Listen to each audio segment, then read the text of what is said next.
নমস্কার বন্ধুরা, ঘোষবাড়ি রান্নাঘরে আপনাদের সকলকে স্বাগত। আজ আমি আমার রান্নাঘরে একটা ওপার বাংলার খাবার তৈরি করতে চলেছি। আজ আমি বানাবো কচুরলতি। কচুরলতিটা একটা পাত্রের মধ্যে দিয়ে একটু হলুদ আর একটু নুন দিয়ে ভাপাতে দিতে হবে। তারপর চিংড়ি মাছের মধ্যে একটু নুন, একটু হলুদ দিয়ে চিংড়ি মাছটা ভালো করে মাখিয়ে নিয়ে ভেজে নিতে হবে।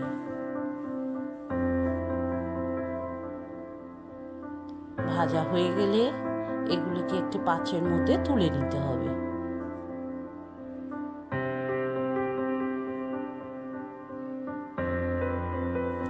একটা জায়গার মধ্যে রসুনটাকে একটু থেতো করে নিচ্ছি। পেঁয়াজটা কড়াইতে তেলের মধ্যে দিয়ে দিলাম। পেঁয়াজটাকে একটু ভালো করে ভাজা ভাজা করে নিচ্ছি।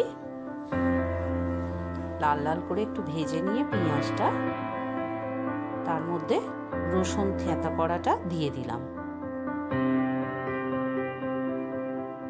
রসুনটা সবটাই দিয়ে দিলাম, দিয়ে আবার পেঁয়াজের সঙ্গে ওটাকে ভালো করে ভাজতে হবে।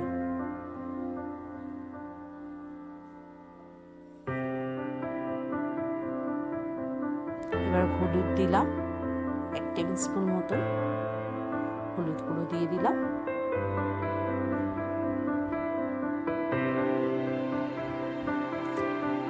হাফ টেবিল স্পুন মতো লঙ্কা গুঁড়ো দিয়ে দিলাম।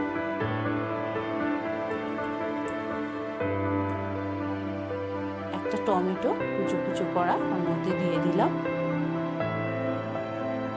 ভালো করে মশলাগুলোকে সব মিশিয়ে দিলাম।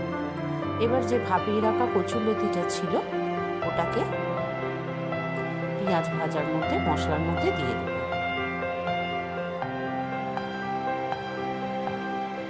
সবটা দিয়ে দিলাম ওর মধ্যে কচুরলতিগুলো।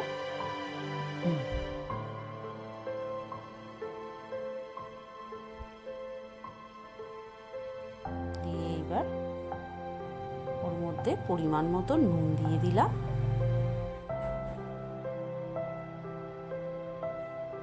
এবার এগুলোকে মশলার সাথে ভালো করে নাড়াচাড়া করে মিশিয়ে দিলাম।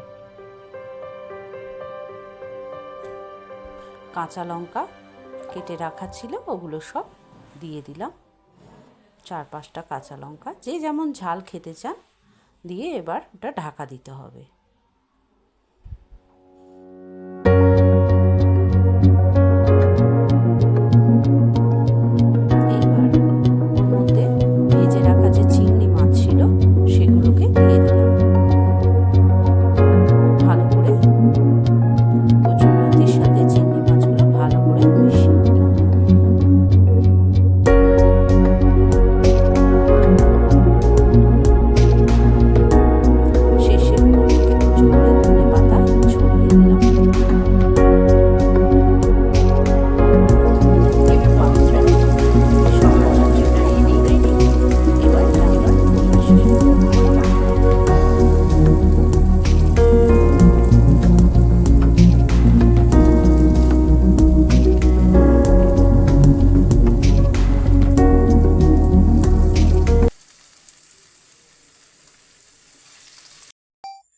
বন্ধুরা, আমার এই রান্নাটা যদি ভালো লেগে থাকে আপনাদের, অবশ্যই বাড়িতে এটা ট্রাই করে দেখবেন।